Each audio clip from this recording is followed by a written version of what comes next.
नमस्कार दोस्तों, स्वागत है आपका केटी वॉइस स्टोरीज चैनल में। दोस्तों, हमारी आज की कहानी है गरीब लड़की और चमत्कारी बर्तन। आपके दिल को छू देने वाली कहानी। रचना अभी 19 साल की है, एक गरीब परिवार से है। वो अपने माता पिता की एक ही संतान है, इसलिए उसे बड़े लाड से पाला है। पिताजी की थोड़ी बहुत खेती है और इस तरह से उनका गुजारा चल जाता है। लेकिन इस परिवार में एक विपदा आ जाती है। रचना के पिताजी का आकस्मिक देहांत हो जाता है। इस सदमे से रचना की मां भी बिस्तर पकड़ लेती है। रचना को समझ नहीं आता है उनके साथ यह क्या हो गया। इतनी छोटी सी उम्र में ही रचना के ऊपर उसकी और उसकी मां की जिम्मेदारी आ जाती है, क्योंकि रचना को उसके घर वालों ने बड़े ही लाड से पाला था। इसलिए उसे ज्यादा काम आता नहीं। उसे थोड़ा बहुत खाना बनाना आता है, इसलिए वो पास के गांव में एक घर में खाना बनाने के काम मांगने गई। रचना ने काम पाने के लिए उन्हें कह दिया कि उसे सब कुछ आता है।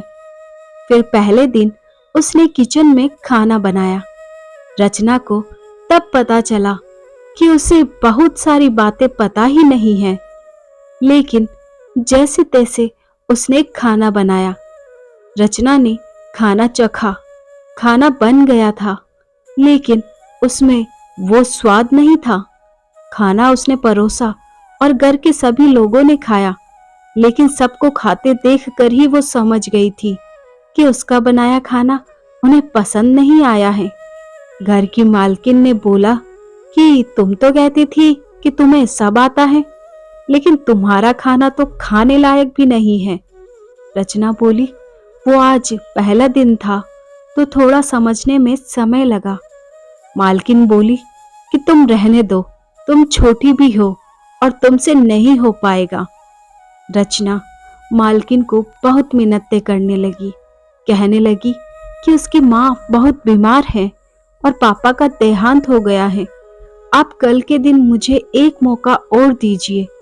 मालकिन ने कहा कि ठीक है, तुम्हारी हालत को देखकर मैं तुम्हें कल और खाना बनाने का मौका देती हूँ, लेकिन कल भी अगर यही हाल रहा तो फिर मैं कुछ नहीं सुनूंगी।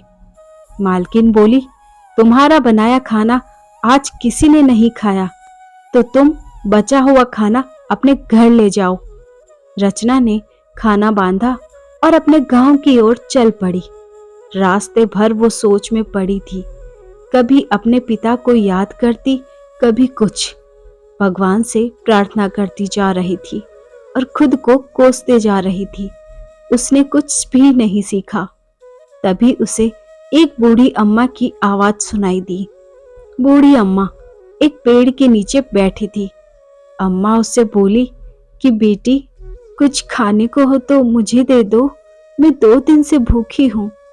अम्मा को देखकर रचना की आंखों में आंसू आ गए। उसे लगा कि यह उसकी माँ है, इसलिए उसने बांधा हुआ खाना खोला।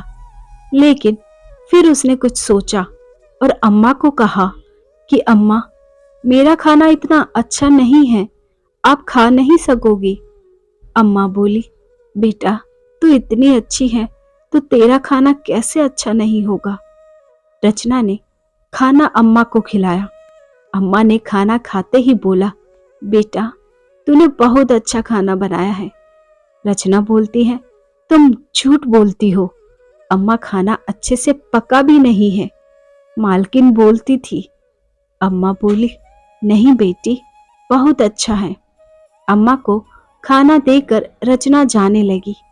अम्मा बोली, बेटी, लगता है तू परेशान है, मैं तुझे कुछ दे नहीं सकती।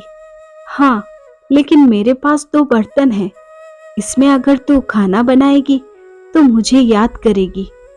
रचना अपने घर आई, क्योंकि सारा खाना उसने अम्मा को दे दिया था, इसलिए घर पर उसके और उसकी माँ के लिए खाना बनाना था। रचना ने अम्मा के दिए बर्तन में खाना बनाया और वो अचरज में पड़ गई, क्योंकि बर्तन चमत्कारिक थे। बर्तन जैसे ही चूल्हे पर चढ़ाया, कुछ ही मिनट में खाना बन गया। बर्तन चढ़ाते ही रचना के दिमाग में अपने आप सारी सामग्री भी आने लगी जो उसमें डालनी थी। जो सामग्री डालनी थी वो उसके पास ही पड़ी मिलती। खाना बनने पर जब खाना खाया तो उसकी बीमार माँ, जो भोजन नहीं कर पा रही, उन्होंने भी आज अच्छे से खाना खाया। हालांकि रचना को अब जादुई बर्तन के बाद काम करने की जरूरत नहीं थी, लेकिन फिर भी सुबह बर्तन लेकर मालकिन के घर गई और उनका मनपसंद खाना बनाकर खिलाया। मालकिन के साथ सभी घर वाले उंगलियां चाटने लगे। रचना अब गरीबों की मदद करने लगी, उनके लिए भी खाना बनाने और उन्हें खिलाने लगी। धन्यवाद। तो सुना दोस्तों, अगर आप सबके साथ अच्छे और सच्चे हैं तो आगे आपके साथ भी हमेशा अच्छा ही होता है। तो कैसी लगी आपको हमारी ये कहानी? कमेंट बॉक्स में कमेंट करके ज़रूर बताइए और अपना प्यार और सपोर्ट देते रहिए। वीडियो को लाइक और शेयर कीजिए। चैनल पर नए हैं तो सब्सक्राइब करना ना भूलिए।